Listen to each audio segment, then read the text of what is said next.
Good afternoon, everyone. Thanks for joining us this afternoon after our lunch break. We've heard from many speakers over the last day and a half, and I've heard a common theme, and we heard it just before the lunch break, that it's absolutely paramount for all of us in this business to understand our fans. For the next 15 minutes, please allow me to be the voice of the fan, because sometimes in environments like this, we can sometimes be caught in our corporate world and forget actually that at the beginning and at the end of this, they're the ones who write all of our checks. The passion shift is a study that has evolved over the last 12 years that Octagon has been studying fan passion.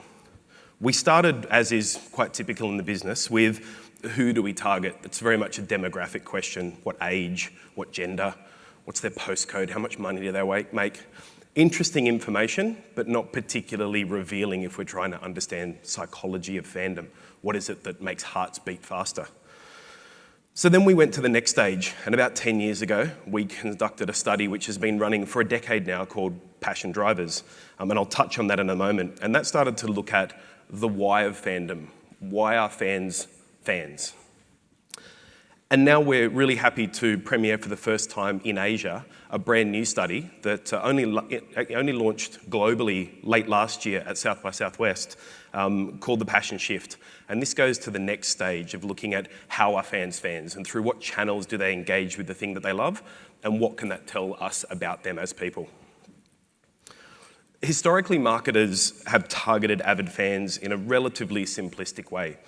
We ask them, you like football? How much do you like football? On a scale of 1 to something, give me a number.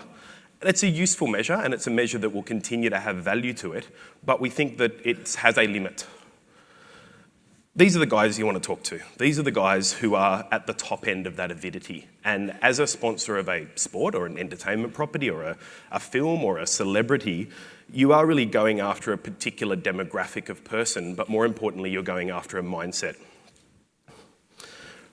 It's not brain surgery to understand that the more avid a fan, the more likely they are to support a sponsor. And the science backs that up. The further we go up this line of avidity, up to sort of 10s, we start to see a significant increase in predisposition to take a sponsor's message on board, and that's things like try a product, buy a product, recommend a product to a friend, all the sorts of things that as sponsors in this room, you're looking to do with the money that you invest in a sports property.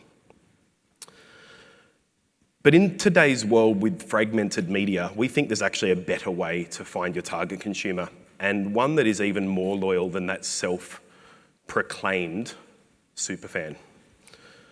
So what we've done is we've created a behaviourally based segmentation. Historically, it's been pretty simple to segment someone by the how, because there were very few ways to engage with the sport. It's not so simple these days, and it's actually a bit of a double-edged sword, because with that complexity comes an additional layer of understanding that we can use to predict avidity and to predict sponsor message recall.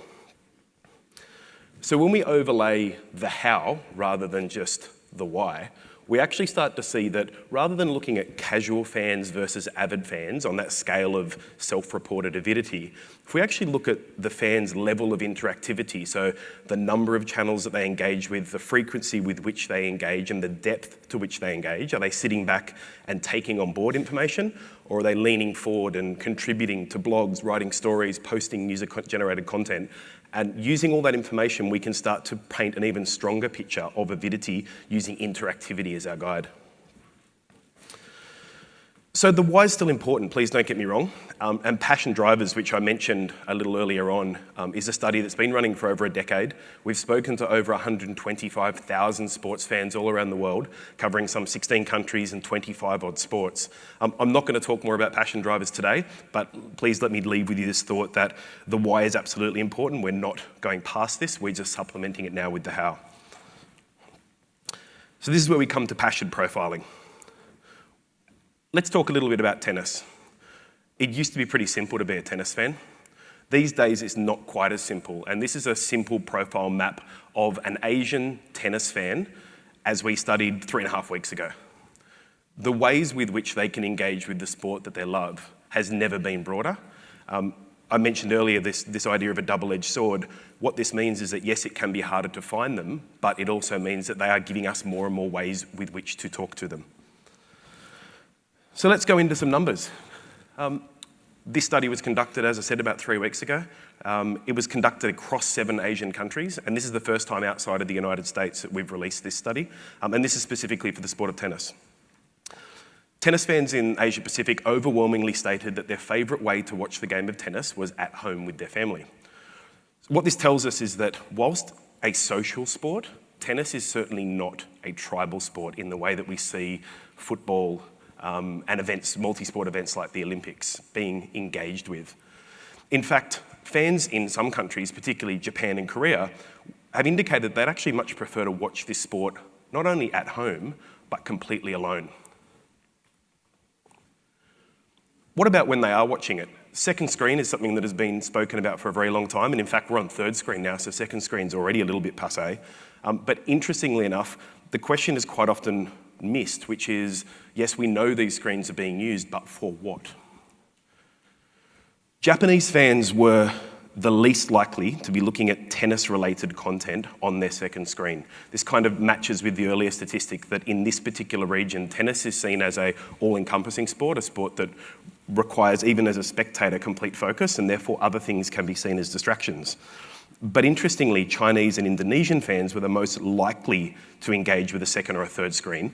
But when we look at what they're doing, and we've separated this broadly into match-related content and non-match-related content, we can see that those Chinese and Indonesian fans are still absolutely focused on the sport. So for those brands and those broadcasters who may be concerned of the cannibalization or the distraction, they can be very confident in markets like this that the majority of fans who are being distracted are actually further engaging with the thing that they love, not being taken away from it.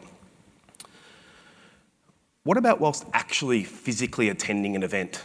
I've spoken to many people over the last 2 days, and there's really mixed opinion about whether or not those stadium full of people holding up mobile phones, recording, taking photographs, sending messages and tweeting, whether that actually is an indicator or a blocker of fandom. Some people believe that you're not a real fan if you're not completely focused on the thing that's happening live, whilst others, and our research suggests that fandom in this day and age could actually be stronger through use of that digital device. Chinese fans are most likely to use a mobile device whilst attending a tennis match. The two categories we've separated the device usage here into is utility, which is using the device for a functional benefit. That could either be information about the sport that they're currently watching. It could be other functional benefits, like in some of the more technologically wired stadia these days. They could be pre-ordering food that they're about to pick up. They could be checking where the shortest lines for the bathrooms are. But they're using these devices for a functional reason at the game. Then there's social. So this is actually talking possibly about the event, but possibly not, but using that device as a way to socially connect with other fans. Interestingly, my compatriots in Australia prefer to use mobile devices for social reasons. There's a big component of humble bragging. Look where I am, look what I'm seeing that you're not seeing. This is something that is very important for brands and rights holders to understand because it is something you can absolutely leverage. Japanese and Korean fans, on the flip side, are very much about functional utility. So whilst they are using their devices just as often, and in some cases more so than their Australian counterparts, they're fundamentally using them for different reasons. They're using them for utilitarian reasons associated with the event they're attending. We've studied 7 countries. I've got about 5 minutes left, so I'm not going to be able to take you into anything like the level of detail we'd love to do. But what I'd like to do is to do a little bit of an example of the tennis fans specifically in Malaysia. And with the Malaysian Open on in just a week, we thought it was a timely event to use. So what does the Malaysian interactive tennis fan look like today? Let's start with their in-stadia viewing habits.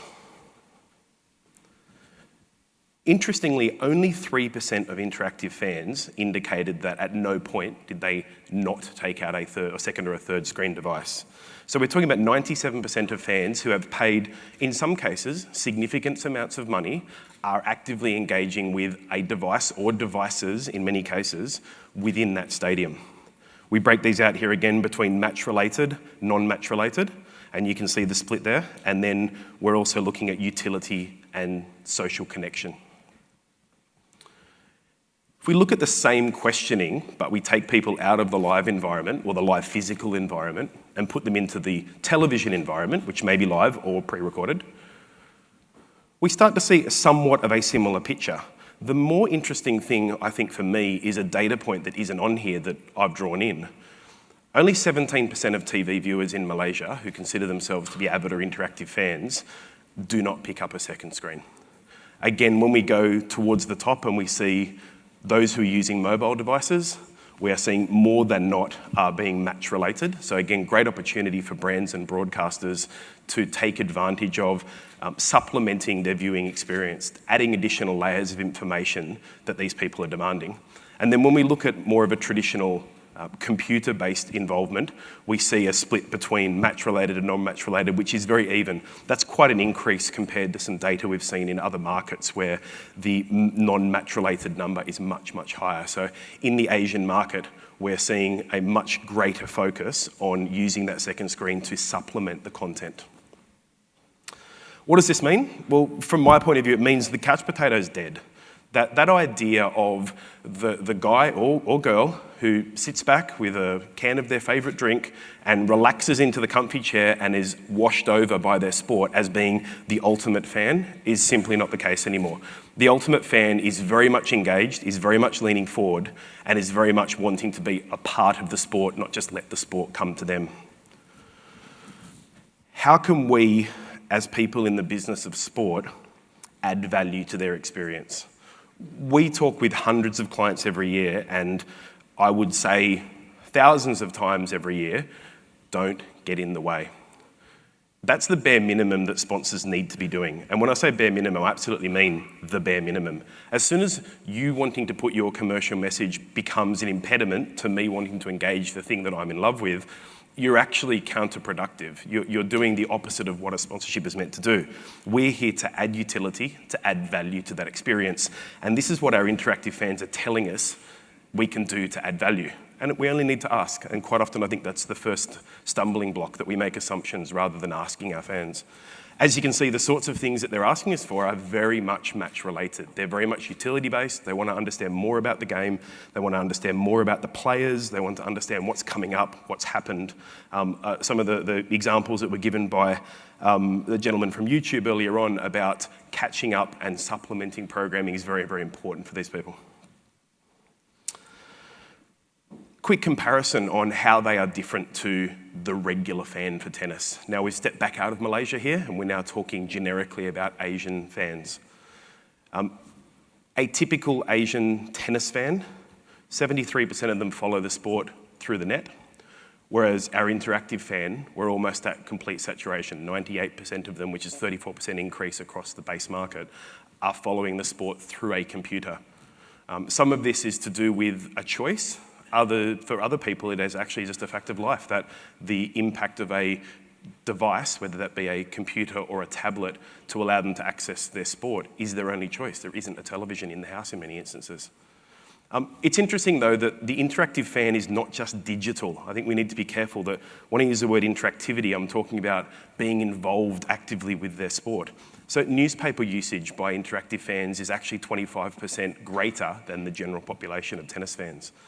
Visiting player websites, so not just generically looking for information around the sport, but specifically going to areas where a particular star of the game is talking to them.